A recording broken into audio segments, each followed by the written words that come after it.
Alright guys, what is going on? It's your boy Emery Reigns here, bringing you another Dead or Alive 6 tutorial. This is actually going to be the second video in the series. This time we're going to be covering throw punishment. So I actually get a lot of questions on a daily basis asking how, since the game is new, everybody's asking how the punishment works in this game, especially people that are familiar with other fighting games because they want to know how the punishment works in DOA. Usually in fighting games, traditionally it's going to be based on a strike punishment system. Dead or Alive switches things up by having a throw punishment based system. So it's actually something that's very unique to the series that I actually really do love about the series, because for characters like Mila, who gets a guaranteed standing kick after her forward grab, it actually enables her to go into more mix-up. For those of you guys that are still learning how the frame data works in fighting games and in Dead or Alive, I'm actually going to be making a tutorial understanding the basic frame data in the game. So if you guys don't understand frame data that well and you're not ready to watch this video, I will definitely be sure to post a link to the next video in the description once I finish it. Obviously, some characters are going to be able to take advantage of the throw punishment system a little more than others, including Mila, because Mila gets a guaranteed kick, which leaves her plus 11. With no stagger escape in the game, plus 11 is very good, because that leaves me to go into stuff like this, which can in turn lead into a full combo.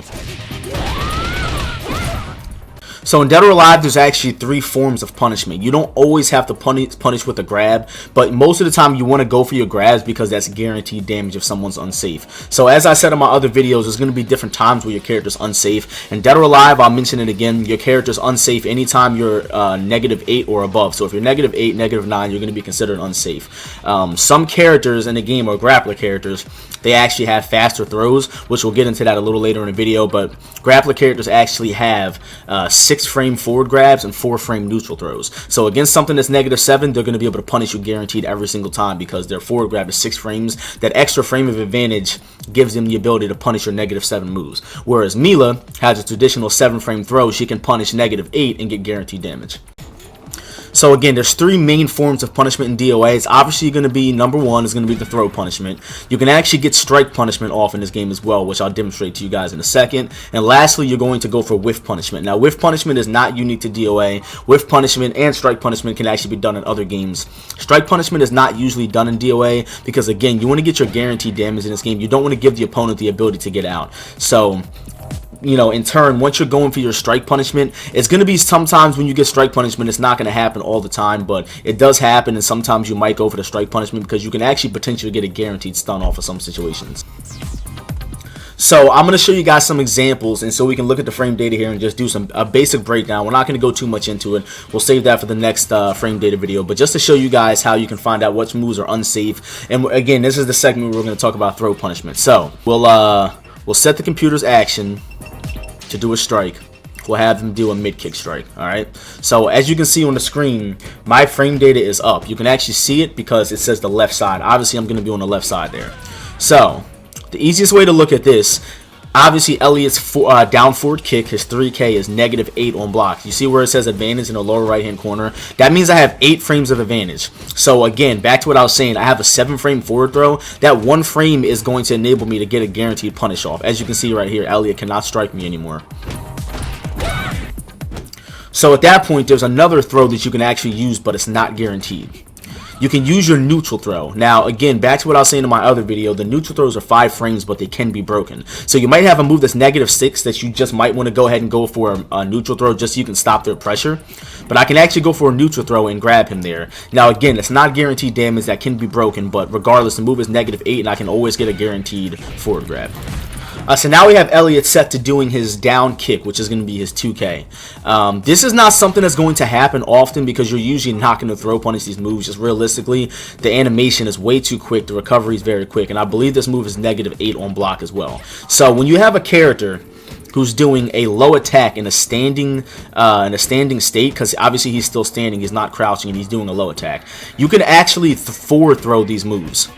Now, if I try to low grab, you see how I'm getting hit right there? It's because he's not in a crouching state, even though he is unsafe. So to punish that correctly, I have to do a forward grab. So just be careful with that, guys. There's a lot of moves in Dead or Alive that you're actually going to have to forward grab, even though we're in the low. They're not always going to be a low punish. Just for an example would be something like Hitomi's forward kick, down kick. Her 6K, 2K, that's actually not going to be a low throw. That's going to be a forward grab, 1 punish. Now, when you guys are punishing these low attacks, you have to be careful because some lows have follow-ups. Usually moves that have, you know, like 2 lows, like maybe like Kokoro's down H plus K, down H plus K, that's going to be a string. So you have to be careful with strings. So just because Elliot is doing a low startup doesn't mean that I can get that low grab off. As you can see, I just got launched trying to low grab him right there. So even though I blocked the first part, that doesn't mean that the throw is guaranteed.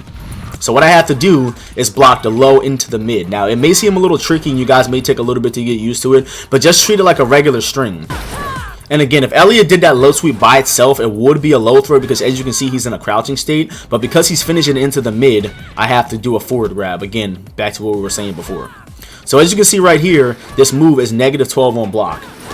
Because it's on the left side, it's showing plus frames because it's telling me I'm plus 12 and he's -12. But as you can see, this move is -12 on block. So another thing about throw punishment in Dead or Alive, depending on how negative a move is on block, you can actually get a different throw. So what I mean by that is sometimes you can get slower throws that do more damage. Generally, the slower the grab is, you're going to be able to get a better throw off. This string is -12. I can always go for my 7-frame forward grab, but what if I wanted a little more than that? What if I wanted to get a slower throw that did more damage? I can actually get my back throw off, which leads into this, or I can actually do the kicks to his side. That is actually a good option to do right there, because with this being -12 and I'm doing a 10-frame back throw, that means that the throw is still guaranteed. So I can actually get my neutral throw, my forward grab, which is 7 frames, and I can actually get my back grab, which is 10 frames off.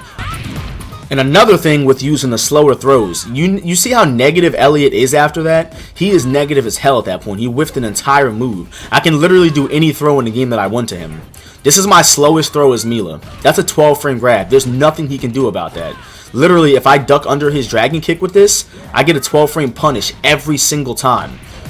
So I would much rather take that than this, which isn't really going to give me much unless other than a mix-up. I can actually duck this and get a whole half circle forward throw off, which is 12 frames. Now, in turn, when somebody whiffs something crazy like that, you can actually get a guaranteed stun or a guaranteed strike off. So let's just say Elliot whiffs his dragon kick. I can get a guaranteed stun. Look how much disadvantage he's at. I'm doing a 19-frame move and getting a guaranteed stun off, which means I can do a launcher as well. That move is 22 frames, and that's 100% guaranteed on whiff punish. It doesn't always mean you have to go for a throw if you duck something like a dragon kick. You can also go for a launcher into a combo. You can also punish offensive holds with throws and strikes as well. So let's just say with Jan Lee's Dragon Gunner here, he's whiffing the Dragon Gunner in my face. I can actually strike him before he recovers to do another one. You can also punish the offensive holds with standing grabs as well.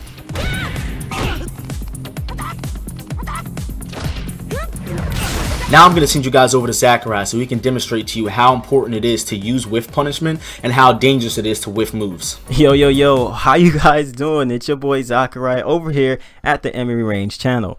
Now, like I said, we're just going to take over his channel just for a little bit and then we'll give it back to him, alright? Let's do that. Also has a deadly whiff punishing move, alright? 3P plus K plus kick. If I catch my opponent whiffing a move, I can actually lead into a guaranteed bound combo if this move actually connects.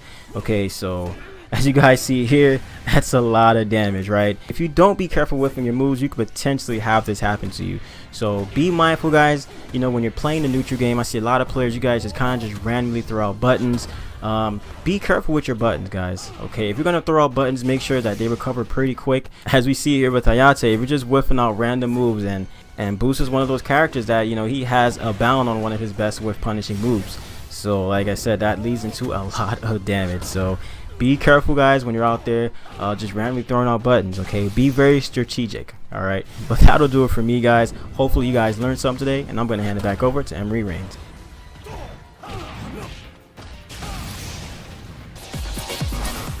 And that's going to do it for this video, guys. I really hope you did learn something here. Again, I'm going to be shooting out a lot of these tutorials for you guys, as well as ZakkuRye. ZakkuRye's making a series of tutorials as well, so make sure you guys subscribe to his YouTube channel at youtube.com/ZakkuRye, and as well as his Twitch channel at twitch.tv/ZakkuRye. I really hope you guys are learning something. I hope you guys are excited for the release of Dead or Alive 6 tonight, and I hope to see you guys in some online ranked matches and as well as a stream in the YouTube channel. You guys just keep on fighting. I'll see you guys next video. Thank you.